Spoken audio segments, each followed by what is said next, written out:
Hello mga kaguro! Welcome back to our YouTube channel, CCV Channel. By the way, this is Teacher C.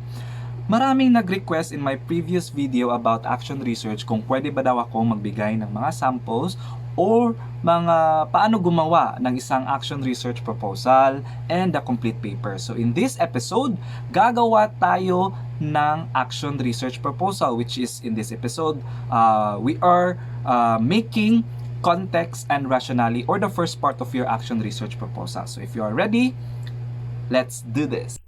So we have here, the first part is we have here, of course, we will going to discuss first the action research proposal review.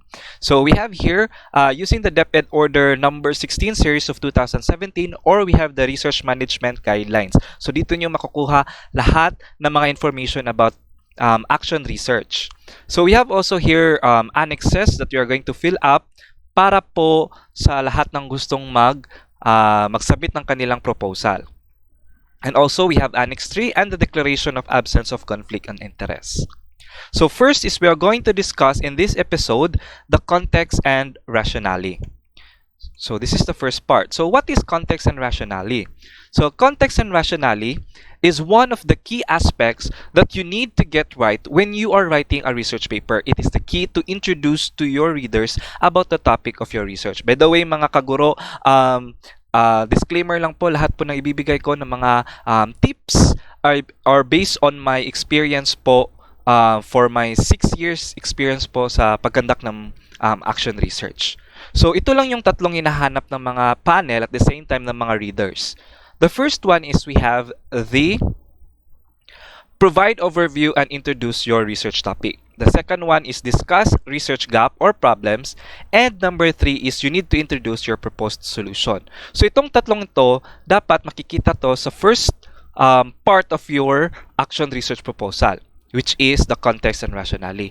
So ano ba dapat natin ilagay? So first is we have the provide overview and introduce research topic. In this part, kailangan mong i-explain kung ano ba yung topic mo. So you are going to discuss what is your topic all about.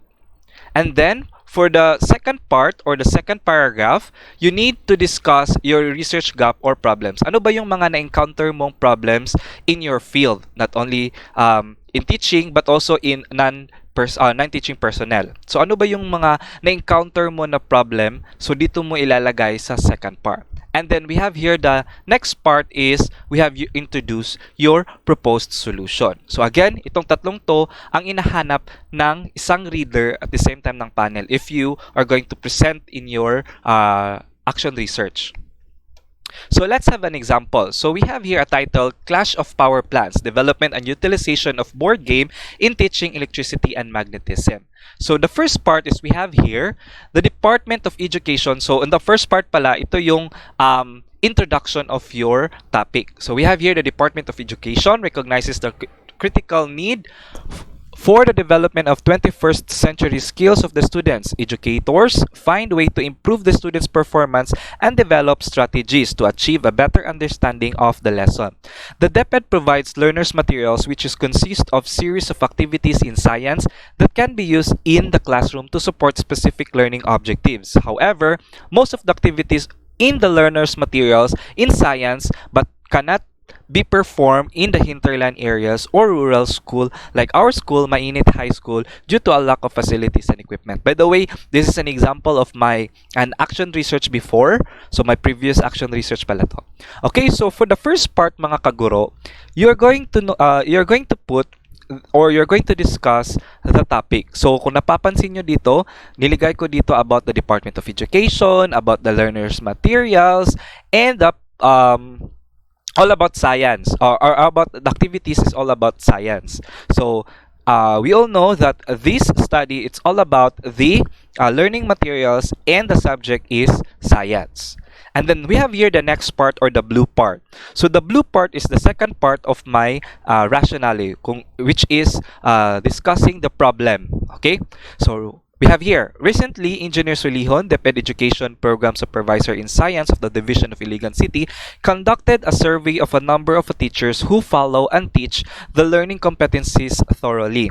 Based on the result of the survey, most of the hinterland teachers skip the topic of electricity and magnetism due to the unavailability of facilities or apparatus. Because of this, electricity and magnetism is one of the topic in physics that is considered at least learned competencies in the division of Iligan City. In addition, Engineer Solihon stated that based on the result of National Achievement Test or NAT from 2011 to 2016, electricity and magnetism is one of the last or least mastered topic in science. Furthermore, the NAT mean percentage score of the students in science subject in the division of Iligan City is also decreasing. The office determined that 17 priority schools, 8 hinterlands, 5 rurals, and 4 urbans who got below 50% mean percentage score in NAT, and Mainit High School is the top priority school in Iligan City. So kung mapapansin nyo dito mga kaguro, I already stated what is the problem of this study. So the problem is, of course, we have here the least mastered, which is the topic is electricity and magnetism, right? So also the discuss here, ano ba yung dapat kong i-concentrate na topic? Okay, so which is the electricity and magnetism. And then dito din sa part na ito is we have here, we discuss about the hinterland, the rural, and the urban. Especially, our school is situated in hinterlands.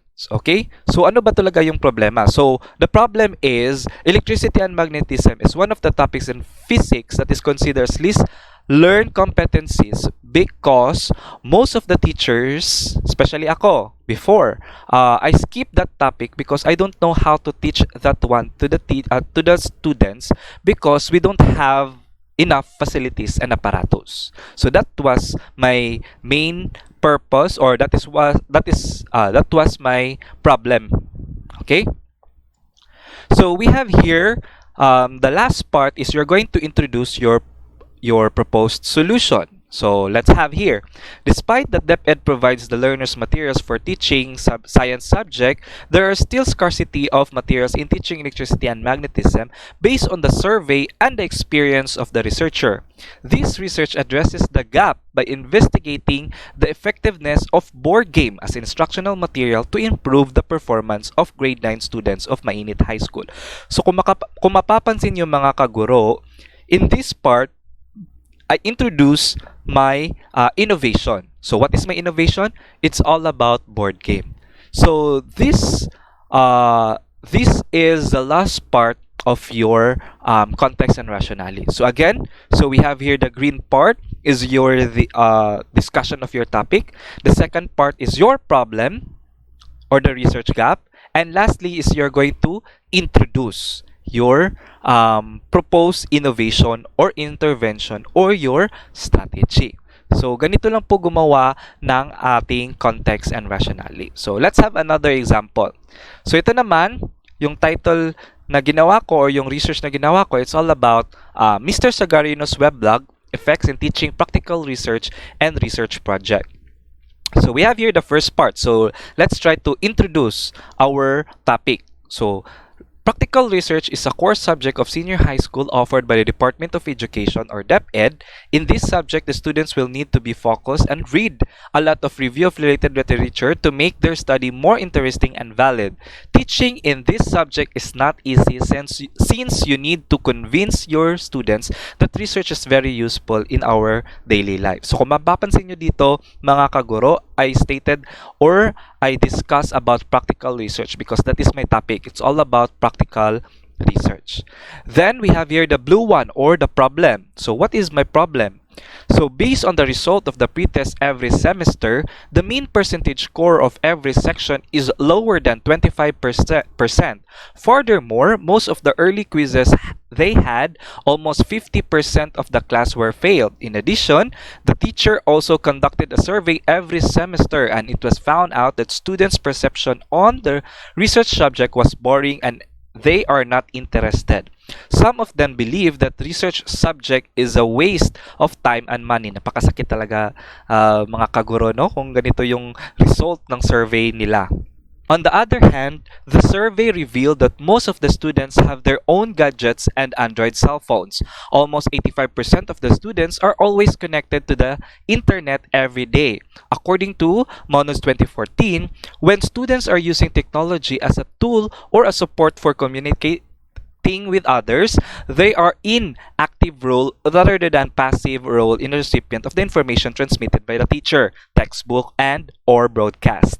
The students are actively making choices but how to generate, obtain, manipulate, or display information. So technology use allows many more students to be actively thinking about information, making choices, and executing skills than is typical the teacher leads lessons.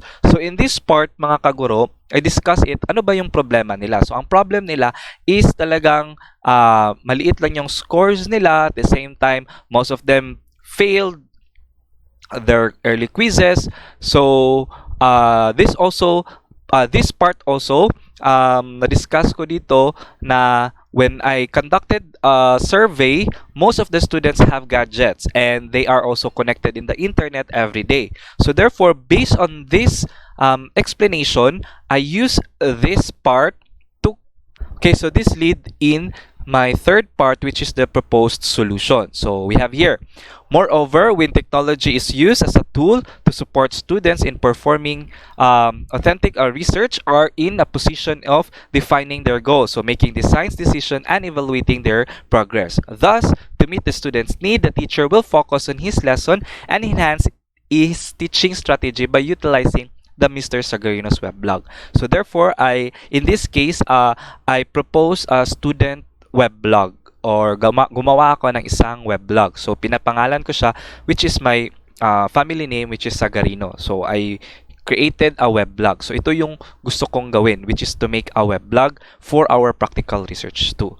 So again, mga kaguro, kung napapansin nyo, we have 3 parts. So ito lang yung kailangan natin for our context and rationale. Okay, di kailangan siguro masyadong mahaba kasi yung iba sa atin natatakot ng gumawa ng first part pa lang, ayoko nang tapusin kasi napakataas. First part pa naman, context and rationale. So, again mga kaguro, as my experience, as what have I experienced, ito lang po talaga yung ginagawa ko for my context and rationale. So again, so we have here the 3 parts of your context and rationale. Provide overview and introduce research topic. The second one is discuss the research gap or the problem you encountered in your field. So either teaching or non-teaching. And lastly, we have here introduce your proposed solution. So ayan po mga kaguro, hopefully meron kayong natutunan sa episode na ito. And then for our next episode, we're going to teach you how to create action research question. Okay?